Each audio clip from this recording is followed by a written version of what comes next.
Chang back again on behalf of Active Learning and Dance Music Initiative. Today I'm going to ask you, the audience, a question. Why are dance floors usually dark, right? Think about that. Why, when you go to events, whether it be a club or a wedding or whatever, the dance floor doesn't really get going until the lights get turned down low, and then that's kind of the start of it, right? Take a moment to think about it, and when you think you have an answer, okay? Cool. So one of the common answers that I usually get when I ask people this question is they say, oh, when it's darker, that allows you to do cool things with the lights, right?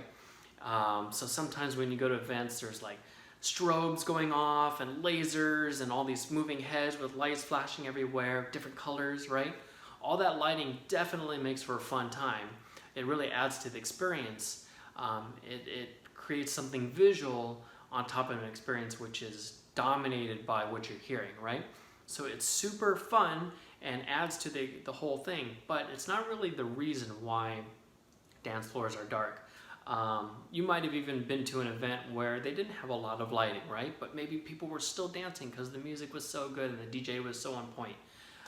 So it goes to show that lighting isn't like the number one reason as to why the lights get turned down low. Other people say it's darker in the room, that it enhances the experience of what you're hearing, or that it's more emotional and dramatic. And you know, it does make sense that because your one sense, your vision, is limited, other senses are heightened, right? Maybe you feel more things, or you hear more things on the dance floor. And you know, there's some truth to that. I think that's a good point. But again, I don't really think that that's the number one reason why dance floors usually take place in the dark. In my opinion, dance floors are usually dark because it comes down to human nature. Oftentimes humans are self-conscious, especially if they're not professional dancers, about how they look on the dance floor. Imagine you go to a club and people are dancing, they're doing the thing, the lights are turned low, and you know, you first get there and you need a little time to warm up.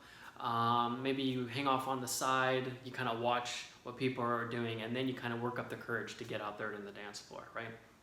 Imagine having to go through that experience, but the room is really bright, right? And everyone can see you and judge you on the way you look when you're dancing, right? People aren't going to feel comfortable in that environment, and they're going to, you know, clam up, right? So when the lights get turned down low, people get more comfortable, people feel more at ease, people can't see other people's faces, they can't see yours, and you know, that's when dancing just is a little bit more natural. Like, take a step back and think about what dancing is, right? Dancing is this activity where a bunch of people go into a room, it's full of strangers, and everyone is kind of wiggling their bodies, right, in time to the music. And it's just this weird like ritual, right? This cultural thing that a lot of cultures kind of like do to have fun. Now imagine if you're an alien and you're visiting Earth for the first time, and this was your first experience of human behavior. You know, the aliens would probably say, oh, there's no intelligent life here, and then turn around and leave, right? Because it's just this weird, bizarre activity that people just do, and it's kind of understood. But you know, with more practice and more going to these events, this human experience, this human activity is something that can be super cool, right? It could be, you could build up your confidence, increase your self-expression, and exercise your creativity. People use it to be social, right? You know, oftentimes when you go to events, you're out with friends. A lot of times people go to these events to find a mate, right? You know, people get romantic on the dance floor, and that's part of it too.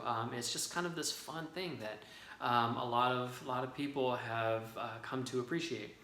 So now take a step back and think about the DJ's role in all of this, right? The DJ is the person who's creating the soundtrack for this whole experience. They're setting the tone, setting the vibe, so they can have everyone be in sync without communicating, without any plan going into these events. You know, once you get over that hurdle of being self-conscious and just kind of let loose a little bit, dancing can be super fun. So thank you again for tuning in. This is DJ V Chang on behalf of Active Learning and Dance Music Initiative, signing out.